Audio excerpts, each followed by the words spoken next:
तो आपका जैसे कि हम आज आपके 50,000 से ऊपर फॉलोअर्स हैं, यानी और धरातल पर जाएं तो लाखों लोग आपको आज आपके साथ आ रहे हैं, उठ रहे हैं, बैठ रहे हैं और कदम से कदम मिलाकर चल रहे हैं। उसमें से कितने लोग आपको आइडियल मान रहे हैं? और आपका टैग लाइन है युवा हैं हम, युग बदलेंगे, इसके बारे में थोड़ा सा बताएं। देखिए, मेरा जो टैगलाइन है युवा ही हम युग बदलेंगे, बेसिकली युवाओं में वो शक्ति है, वो जज्बा है जो वाकई में युग बदलने की काबिलियत और हैसियत रखता है। ख़ासकर कि जो युवा वर्ग है वो अपने आप को पहचान नहीं रही है कि उसके अंदर क्या चीज़ है, उसके अंदर क्या स्पार्क है, उस चीज़ को पहचान नहीं रही है। जिस दिन युवा अपने चीज़ों को, अपनी काबिलियत को पहचान के धरातल पे उतर जाएगी, वाकई में ये युग बदल जाएगा। चलिए, तो आपसे अगला प्रश्न मेरा ये रहा कि आप युवाओं के लिए ज़्यादा खड़े रहते हैं, और आज बिहार की अगर बात करें तो बिहार में युवा ज़्यादा परेशान है, और ये इसलिए क्योंकि हाल ही में अभी आप बीपीएससी का पेपर हुआ, जो कि बीपीएससी का पेपर लीक हो जाता है, और बहुत सारे ऐसे स्टूडेंट हैं जिनका लास्ट ईयर होता है और एज उनका लैप्स हो जाता है, और हालांकि वो पेपर में अच्छा लिख कर आते हैं, उनको लगता है कि रिजल्ट अच्छा हो जाएगा मेरा, और पेपर लीक हो जाता है, तो वो कहीं ना कहीं निराश हो जाते हैं, डीमोटिवेट हो जाते हैं। तो उनको क्या कहेंगे, क्या इसमें युवा की गलती है या सरकार की गलती है या पेपर जो लेते हैं जो अधिकारी उनकी गलती है? तो इसके बारे में थोड़ा सा बताएं। देखिए, इसमें कहीं से मैं युवाओं को गलत नहीं मानूंगा। इसमें सिर्फ और सिर्फ अगर गलती है तो करप्शन की गलती है। करप्शन हो क्यों रहा है, इसको जानने की आवश्यकता है जी। करप्शन इतनी चरम सीमा पे क्यों है, इसको जानने की आवश्यकता है। आज के डेट में अगर पेपर लीक हुआ तो किसके लिए लीक हुआ? किसी आईएएस अधिकारी के लिए लीक हुआ या उन युवाओं के लिए लीक हुआ जो युवा इजीली या बैकडोर से बीपीएससी की परीक्षा देना चाहते हैं? बिल्कुल, उन्हीं के लिए लीक हुआ ना। बिल्कुल। तो मैं ऐसे युवाओं को कहना चाहता हूं कि भाई, आप चोरी करके या आप गलत काम करके या आप घूस दे के सरकारी नौकरी प्राप्त तो कर लेंगे, लेकिन आप अपने अधिकारों को समझ पा रहे हैं कि आपके अधिकार क्या है, आपका मूल क्या है, आपको किस मार्ग में जाना चाहिए, आप उस चीज़ को समझ नहीं रहे हैं और आप गलत दिशा में जा रहे हैं। तो ये सब करके हम कैसे एक नए बिहार का, एक नए भारत का निर्माण करेंगे? और खुद हम ही कहते हैं कि हमारा बिहार करप्टेड है। बिल्कुल, ये खुद हम ही कहते हैं, ये कोई सरकार के लोग नहीं कहते हैं। आप यहाँ के व्यवस्थाओं को देखिएगा, हमारा बिहार जो है, हम अपनी आदतों को जब तक खुद नहीं सुधारेंगे तब तक हमारा बिहार कैसे सुधरेगा, हमारे लोग कैसे सुधरेंगे? यहाँ की सड़कों को देखिए आप, और भी दूसरे जगह की सड़कों को देखिए। वहाँ पर सड़क गंदी नहीं है, लेकिन यहाँ पे सड़क गंदी है क्योंकि हमको इसकी परवाह नहीं है। हमने कुछ भी खाया पिया, रोड पे फेंक दिया। लेकिन हम ही लोग जब बाहर जाते हैं तो भाई उसको प्रॉपर डस्टबिन में डाल के रखते हैं। तो ऐसा क्यों होता है कि हम जब बिहार में रहते तो ऐसी मेंटालिटी हो जाती है, और जब बाहर जाते हैं तो एक अलग मेंटालिटी हो जाती है। जब बिहार में आते हैं तो क्या कर रहा है बे, कुंची बतिया रहा है बे, वो करते हैं, और दिल्ली में जाते हो भाई क्या हो रहा है तेरा, ऐसे करने लगते हैं। ऐसा क्यों है? हम किस वर्चुअल दुनिया में जी रहे हैं? हम पहले अपने आप को पहचान लें, अपने आप को जान लें, क्योंकि जब तक अपने आप को नहीं जानोगे तब तक तुम इस समाज के निर्माण में कोई भी रोल अदा नहीं कर सकते हो। आपको बहुत ज़रूरी है कि एक सही दिशा में चलने की आवश्यकता है, और उसके लिए अगर आपको लगता है कि किसी की मार्गदर्शन की आवश्यकता है तो आप वाकई में स्वामी विवेकानंद को पढ़िए। हाँ, सही बात है। उनके आदर्शों को पढ़िए कि स्वामी जी ने क्या कहा था अपने जीवन में। एक स्वामी जी का मैं एक वाक्य सुनाता हूँ आपको। बिल्कुल, बिल्कुल। आज के युवाओं को शायद वो बड़ा अच्छा लगेगा। एक बार की बात है, वो शिकागो में थे स्वामी जी, तो एक लड़की उसके पास आई और अच्छे दिखते ही थे स्वामी जी। तो लड़की आई, बोले कि स्वामी जी आप मेरे से शादी कर लो। हाँ। तो मुझे आप ही के जैसा बेटा चाहिए, मुझे मेरे से आप शादी कर लो। तो स्वामी जी बोले, शादी करने के लिए, बेटा पैदा करने के लिए शादी करने की क्या आवश्यकता है? तो लड़की बोले, अरे वाह स्वामी तो बहुत मॉडर्न ख्यालात के निकले, हम तो ऐसे। बोला तो फिर क्या करें बताइए स्वामी जी, आप ही हमको बोलिए। तो स्वामी जी ने बोला कि देखो, मैं तुमसे शादी तो ज़रूर कर लूँगा और शादी कर लूँगा तो मेरे जैसा बेटा होगा कि नहीं होगा इसकी मैं गारंटी नहीं ले सकता हूँ। तो ऐसा करता हूँ कि मैं तुमको अपना माँ समझ लेता हूँ और तुम मुझे मेरा बेटा समझ लो और तुमको हूबहू मैं मिल जाऊँगा बेटे के रूप में। तो ये जो भावना है युवाओं के अंदर, जिस दिन ये भावना आ गई, समझिएगा वाकई में हमारा देश, हमारा समाज, हमारा बिहार बदल जाएगा। बिल्कुल।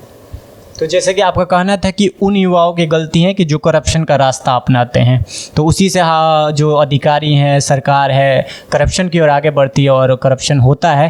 तो लेकिन जो परीक्षाएं, जैसे कि 2018 का पेपर हुआ है और 2021 में आज तक रिजल्ट वो नहीं आया है ना, तो इसमें किसकी गलती है? इसमें तो करप्शन जो है कि युवा, अभी तो पेपर हुआ है, अभी परीक्षा का उसका रिजल्ट ही 3 साल 4 साल बाद आ रहा है।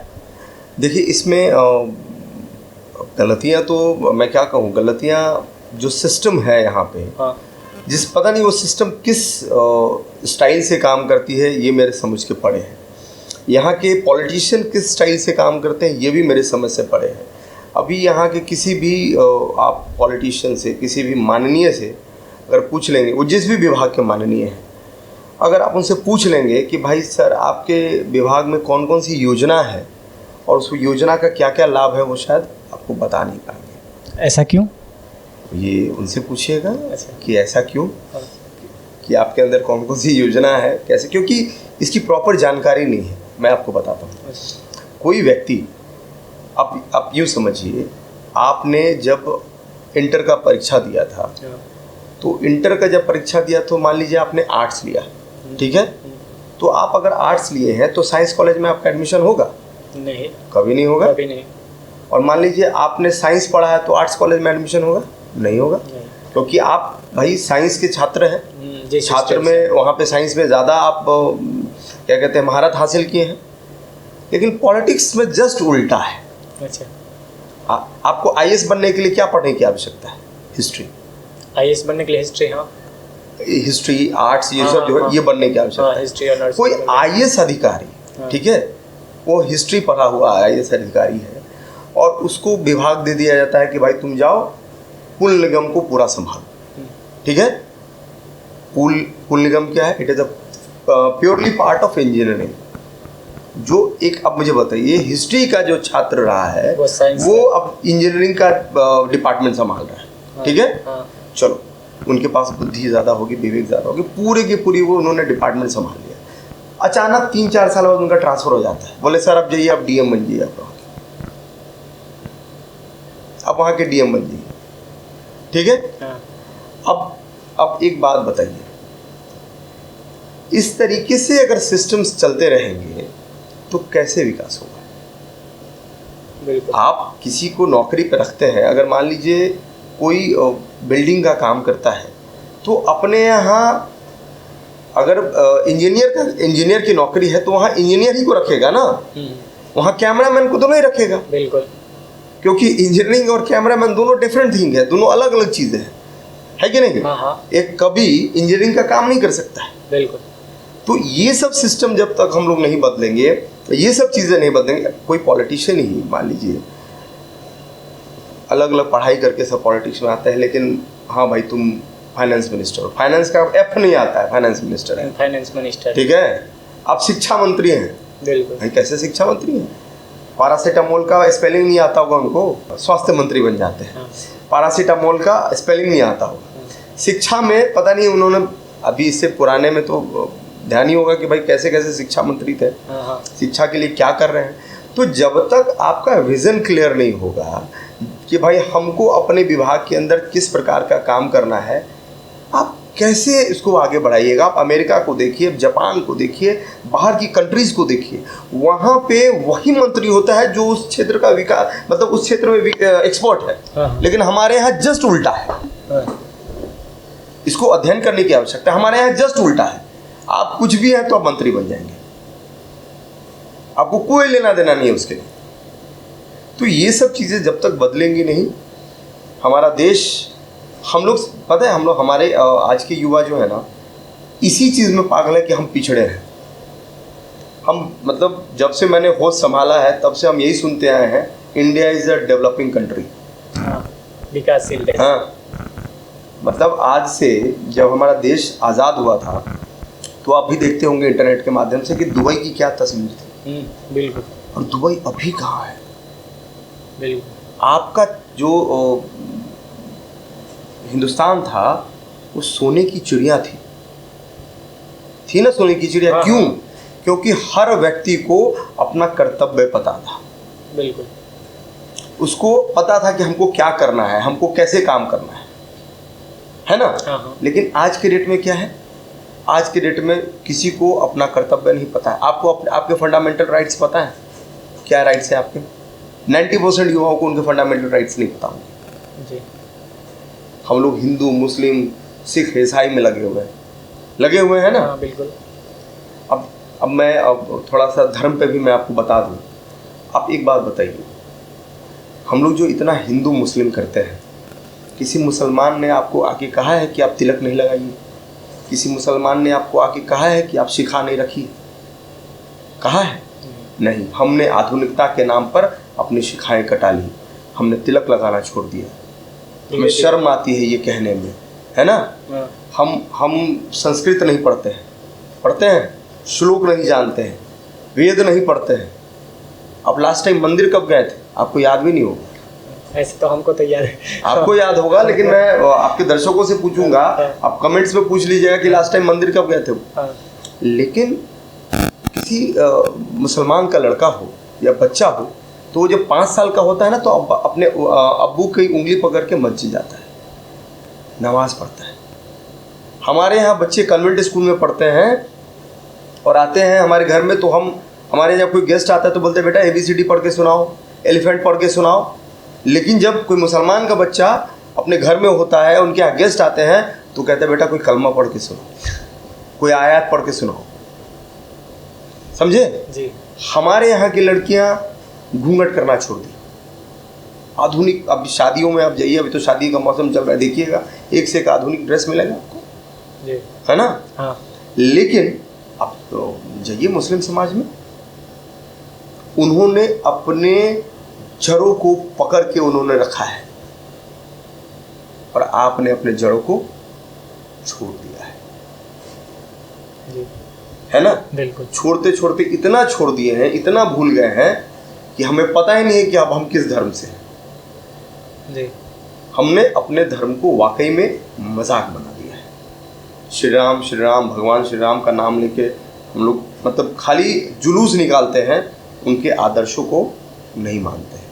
अरे हम जिस धर्म से आते हैं वहाँ तो सांप को भी हम लोग दूध पिलाते हैं भाई। बिल्कुल।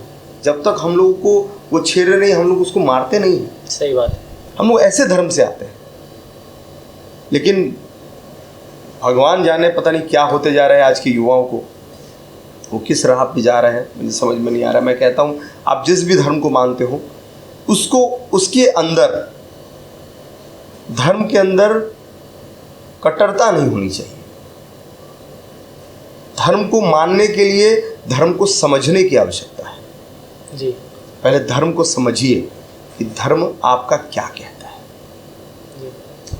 तो जैसे कि जय सिंह राठौर का कहना है कि परीक्षाएं जो हो रही हैं और परीक्षाओं का रिजल्ट नहीं आ रहा है, तो इन सारी चीज़ों का सरकार में जो भी चीज़ें ये हो रही है, तो इसका एक मुख्य कारण ये भी है कि जो शिक्षा मंत्री है वो उसको मतलब एजुकेशन मिनिस्टर, तो उसको पता नहीं है। जो फाइनेंस मिनिस्टर जो है वो उनको पता नहीं है। तो कहने का मतलब जो जिस फील्ड में है, एजुकेशन मिनिस्टर, फाइनेंस मिनिस्टर और या हेल्थ मिनिस्टर, तो उनको वो सारी चीज़ों को वो जानते ही नहीं है। तो उस चीज़ों को धरातल पर या जड़ उसका कैसे पकड़ेंगे कि हम उस चीज़ को सही कर पाएँ। तो जिस वजह से हमारा जो है शिक्षा तंत्र जो है कहीं ना कहीं बिगड़ता हुआ, लचर होता हुआ दिख रहा है। 3 साल का पेपर जो है 5 साल में हो रहा है। 3 साल की जो पेपर 3 साल तक परीक्षाएं जो हो चुकी है 3 साल पहले, उसका रिजल्ट 4 साल 5 साल में आ रहा है। कुछ परीक्षाओं का तो रिजल्ट ही नहीं आ रहा है, तो जिससे कि हमारा युवा जो है एक गलत दिशा में जा रहा है। तो क्या कहना चाहेंगे आप, मतलब कि जो युवा हैं वो पेपर दे दिए हैं, अपने रिजल्ट का बरसों इंतजार कर रहे हैं, उनको क्या करना चाहिए? कहने का मतलब है कि देखिए हमारा सपोज कीजिए कि हमारा रिजल्ट है ना, हमारा रिजल्ट आने वाला है, तो हम क्या कर सकते हैं? हम अकेले अगर हम चाहें कि हम प्रोटेस्ट करें या हम सरकार के पास जाएं, तो इसके लिए क्या करें? युवा जिसका 3 साल से रिजल्ट, वो 3 साल से ग्रेजुएशन का पढ़ाई 3 साल में होता है, वो 5 साल 7 साल इंतजार कर रहा है, तो उसके लिए हमें क्या करना चाहिए? जो युवाएं सुन रहे हैं, जो हमारे दर्शक सुन रहे हैं और वो 3 साल 4 साल से पेपर दे चुके हैं लेकिन उनका रिजल्ट ही नहीं आया है। अगर बात करूं गवर्नमेंट जॉब की, बात करूं ग्रेजुएशन की, तो 3 साल नहीं, आज वो 5 साल से ग्रेजुएशन ही कर रहे हैं, तो उनको आप क्या कहना चाहेंगे? देखिए, मैं ऐसे युवाओं को कहना चाहता हूँ, गवर्नमेंट जॉब में ही क्यों जाना है आपको? ये इंडिया ही ऐसा है जहाँ गवर्नमेंट जॉब में जाने के लिए होड़ लगी है। लेकिन जो जाना चाहता है उसके लिए, जो जाना चाहते हैं, मैं उनके लिए भी कहता हूँ, देखिए अब हमको हिमालय पे चढ़ना है जी, तो उसके लिए प्रॉपर तैयारी करनी पड़ेगी, सब्र भी करना पड़ेगा। हो सके कई बार मैं गिर जाऊँ। तो कहने का मतलब है ग्रेजुएशन 3 साल का होता है। हाँ। और वो 5 साल में बिहार में हो रहा है, तो इसमें युवाओं का, मैंने आपको बताया ना कि यहाँ की जो सिस्टम है, यहाँ की जो व्यवस्थाएं हैं, उसको बदलने की आवश्यकता है। इसमें युवाओं का दोष नहीं। हाँ, तो कैसे बदले? देखिए, उसको कैसे बदलना है, उसके लिए जितने अयोग्य लोग हैं उनको हटाना पड़ेगा, उनको नेगलेक्ट करना पड़ेगा, और आपको लगता है कि जो योग्य लोग हैं उनको आपको आगे लाना पड़ेगा। ये प्रजातंत्र की खूबसूरती होनी चाहिए। ये बाध्यता नहीं होनी चाहिए कि हमको इन्हीं को सेलेक्ट करना है। प्रजातंत्र में, राजतंत्र में ऐसा था कि भाई नहीं, राजा का जो बेटा है वही राजा बनेगा, लेकिन प्रजातंत्र में तो ऐसा नहीं है। तो आज हम क्यों ऐसे बाध्य हो गए हैं किसी भी पार्टी में कि भाई ये पार्टी रहेगी तो हम, चाहे उसमें से बकरी क्यों न लड़ जाए, हम उसी को वोट देंगे। तो भाई बकरी आएगी तो मैं मियावे ना करेगी, वो तुम्हारे लिए काम थोड़ी करेगी। समझ रहे हैं? तो वैसे लोगों को पहले चुनिए, वो चाहे जिस भी पार्टी से हो, जैसे भी लोग से हो, पहले अच्छे लोगों को पहले खुद मॉनिटर करके देखिए। मैंने बोला ना कि एक अच्छे वर्ग को, एक चंक को, जो युवा है, एक नए चंक के युवाओं को राजनीति में भी आने की आवश्यकता है, क्योंकि जब तक ये लोग राजनीति में नहीं आएंगे तब तक बिहार में कुछ बदलेगा। तो आप कह रहे हैं कि एक मतलब एजुकेटेड इंसान को चुने, एजुकेटेड इंसान है जो चाहे सही दिशा में काम कर रहा हो उसको चुने, और वो आए तो कुछ बेहतर होगा। तो आप कह रहे हैं कि युवा को भी आना चाहिए इस फील्ड में, तो कह रहे हैं कि एक पावर की ज़रूरत है। छोटी सी शेर सुनाऊंगा, युवाओं के लिए सुनाऊंगा कि भाई जिसने चोट न खाई हो वो चेहरा क्या पहचानेगा, जिसने चोट न खाई हो वो चेहरा क्या पहचानेगा, और दिल का दर्द तो कोई दिल वाला ही जानेगा। तो एक युवा ही युवा का दर्द समझ सकता है। जी बिल्कुल, समझ रहे हैं? जी, कहिए। तो वही चीज़ें हैं कि मतलब कि युवा को भी आगे आना चाहिए इस फील्ड में। तो कहीं ना कहीं आज पॉलिटिक्स जो है पावर और पैसे का खेल हो गया है, तो युवा कैसे आए? आप एक युवा हैं और आपने बहुत सारी चीज़ें देखा है और पॉलिटिक्स में आए हैं, तो युवा कैसे आए? देखिए, इसके लिए कोई ऐसी बात नहीं है कि पावर और पैसे का खेल हो गया है। आपके अंदर अगर वो चाह है, वो लगन है, तो पावर तो आपको मिल ही जाएगा। और पैसे का क्या है, वो कहते हैं ना, मर्द के हाथ का मैल है ना, तो पैसा भी अपने आप आ जाएगा। उसके लिए घबराना नहीं है, आपको सच्ची निष्ठा के साथ काम करना है। आप काम करिए, लोग आपको हाथ पे उठाने के लिए तैयार हैं। बस आप काम तो करिए, आप आगे तो बढ़िए। हर व्यक्ति आपको आगे उठाने के लिए तैयार है, लेकिन इसके लिए आपको आगे आना होगा मैदान में। फेसबुक पे बैठ के आप लड़ाई नहीं लड़ सकते और न जीत सकते। बिल्कुल।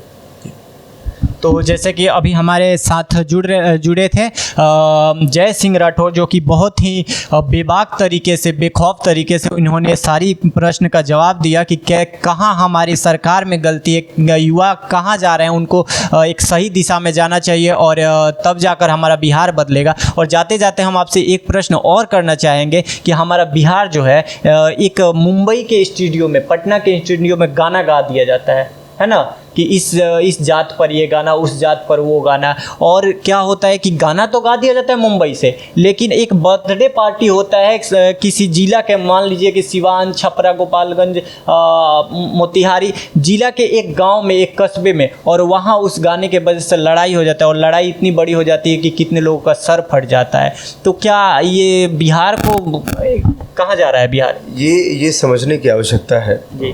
देखिए, जो भी ये जातिगत गाना गा रहे हैं, जी। जो भी लोग हैं, पहले तो उनको ये सब चीज़ बंद करना चाहिए कि भाई गाने के लिए हज़ार चीज़ पड़े हुए हैं। जाति ही गाना थोड़ी बनाने के लिए पड़ा हुआ है, बहुत सारी चीज़ें जिसमें तुम गाना गा सकते हो। अब रही बात यहाँ के लोगों की, अब मुंबई में बैठा हुआ व्यक्ति, ये दोनों आदमी मिलकर प्लानिंग करते हैं, समझे, एक एक्स जात से है, एक वाई जात से, दोनों मिलकर प्लानिंग करते हैं कि हम तुम्हारे खिलाफ गाएंगे, कहेगा हम तुम्हारे खिलाफ गाएंगे। और इसलिए गाते हैं क्योंकि आपको भी पता है कि आज के डेट में ये यूट्यूब का ज़माना है, उसका मिलियंस पे व्यू जाएगा, कुछ भी गा दो उसका मिलियंस पे व्यू जाएगा। तो दोनों कमाने के लिए करते हैं। मैं पूछता हूँ, ये जो दोनों व्यक्ति हैं, हम सब, आप भी समझ रहे होंगे कि किन की मैं बात कर रहा हूँ। ये दोनों व्यक्ति गाना गाते हैं, ठीक है, और एक दूसरे को गालियाँ देते हैं कि तुम मुझे नहीं जानते हो, वो कहता है तुम मुझे नहीं जानते हो, यही करता है जी। और उसके बाद दोनों आता है, कहता है ये मेरा छोटा भाई है, ये मेरा बड़ा भाई है। ऐसे हज़ार वीडियो बन चुके हैं, लेकिन फिर भी यहाँ की बेवकूफ़ जनता उसको समझती नहीं। भाई वो टीआरपी लेने के लिए सब करता है, तुम क्यों मरे जा रहे हो उसके चक्कर में जी। तुम मत मरो, तुम गाना को एंजॉय करो। और मैं कहता हूँ ऐसे गाने को बायकॉट करो, ऐसे गानों को मत सुनो। सुनने के लिए 1000 गाने हैं, यही सब गाना मिला है सुनने के लिए। अच्छे अच्छे गाने सुनो भाई, क्योंकि हम जब तक ऐसे मतलब घटिया गानों को सुनना बंद नहीं करेंगे, तब तक ये सब सिंगर ऐसे ही गाना बनाते रहेंगे। तो ऐसे गाने को सुनना बंद कीजिए पहले, ठीक है। और मैं गवर्नमेंट से भी ये बात कहना चाहूँगा कि जो भी इस तरह का अश्लील जो है यूट्यूब पे डाला जा रहा है, इंटरनेट पे डाला जा रहा है, उस चीज़ पे भी रोक लगाने की आवश्यकता है। मेरे हिसाब से यूट्यूब के ऊपर भी सेंसर बोर्ड को आना चाहिए, आगे आना चाहिए, एक कानून बनना चाहिए इसके लिए भी कि कुछ भी अनाप शनाप इसके अंदर गा के आप नहीं डाल सकते। क्योंकि आज के डेट में ये जो चीज़ है ना, छोटे छोटे बच्चों के हाथ में फ़ोन हो गया है। पहले तो टीवी था तो एक आदमी के हाथ में कंट्रोल रहता था कि भाई ये टीवी पे यही व्यक्ति का कंट्रोल रहेगा और बच्चों को हटा देता था। लेकिन आज के डेट में तो ये फ़ोन तो छोटे छोटे बच्चे ले रहे हैं और कोई भी उसको एक्सेस कर ले रहा है, कोई भी उसको सुन ले रहा है, कोई भी देख ले रहा है। तो इसके ऊपर गवर्नमेंट को एक रूल लाना चाहिए कि जिसमें एक वर्ग हो कि यही वर्ग इस चीज़ को देख सकता है। मेरे हिसाब तो इसको बैन ही कर देना चाहिए, इस तरीके के अनाप शनाप चीज़ों को। अच्छी चीज़ें सुनाओ, अच्छे संस्कार लगाओ, तभी बच्चों का जो है कि मानसिक और शारीरिक विकास अच्छा होगा, आपके बिहार का विकास अच्छा होगा, आपके समाज का विकास अच्छा होगा। अन्यथा ये सब गाने सुन के किसका विकास होना है? तो ऐसी अच्छी अच्छी चीज़ें गाइए, करिए। कला को माँ सरस्वती का वरदान दिया गया है, माँ सरस्वती का वरदान कहा गया है, तो कम से कम माँ का तो अपमान मत करो, है कि नहीं? अगर माता ने तुमको ये विद्या दी है, उसका अपमान मत करो जी, है ना? तो अब तक हमारा जो टीम है गंगा वेब्स जगह जगह जाकर लोगों को पब्लिक तक पहुंचा रही है उनकी आवाज़। जो युवा वर्ग के हैं, एज अ पॉलिटिशियन काम कर रहे हैं, एज अ डिजिटल एंटरप्रेन्योर है, एज अ कंटेंट राइटर हैं, उनके पास जाकर लोगों को उन दर्शक तक पहुंचा रहे हैं और दर्शकों को कहीं ना कहीं मोटिवेट कर रहे हैं जो दर्शक दिशा भटक रहे हैं, चाहे वो जिस भी फील्ड के हों। तो आप टीम गंगा वेब्स को के लिए कुछ दर्शकों से कह दीजिए। मतलब मैं टीम गंगा को मैं टीम गंगा वेब्स को बहुत बहुत धन्यवाद देना चाहता हूं और उनको बहुत बहुत बधाई देना चाहता हूं कि आप बहुत अच्छा काम कर रहे हैं। और मेरे हिसाब से आप चौथा स्तंभ है, तो चौथा खंबा है। और जिस प्रकार से आप लोगों को सच्चाई दिखाने का काम करें, वो काम करते रहिए। क्योंकि आप लोग भी युवा हैं और आप लोग के माध्यम से अगर समाज में एक अच्छा मैसेज जा सके तो इससे बड़ी बात क्या हो सकती है। और आप ज़्यादा से ज़्यादा इनके चैनल को सब्सक्राइब कीजिए, लाइक कीजिए और ज़्यादा से ज़्यादा शेयर कीजिए, ताकि इन लोग को भी लोग बहुत ज़्यादा पसंद करें, क्योंकि ये लोग अच्छा काम कर रहे हैं। और मेरी सारी शुभकामनाएं हैं और मेरे सारे जो भाई बंधु हैं उन सब की शुभकामनाएं आपकी टीम के साथ है। और आप इतना कीमती समय निकाल के आप इतनी दूर से मेरे से मिलने आए हैं। रात के 10 बज गए हैं जी और आप फिर भी गर्मजोशी के साथ डटे हुए हैं। जी तो आपको बहुत बहुत धन्यवाद और मैं आपको आपकी बेहतर फ्यूचर के लिए आपको बेस्ट ऑफ लक कहता हूँ, आपकी पूरी टीम को बेस्ट ऑफ लक कहता हूँ और आप इसी तरीके से राइज करते रहिए। मेरी शादी शुभकामनाएं आपके साथ है। बहुत बहुत धन्यवाद आपको भी। तो इस तरह आप चैनल को सब्सक्राइब, कमेंट और लाइक ज़रूर कीजिएगा और आपका कोई भी क्वेश्चन हो तो ज़रूर कमेंट बॉक्स में कीजिएगा। हम कोशिश करेंगे कि उस क्वेश्चन को हम वहां तक पहुंचाएं और आपकी आवाज़ बनकर आपको उस क्वेश्चन का आंसर दिलाएं। तो जय हिंद, जय भारत।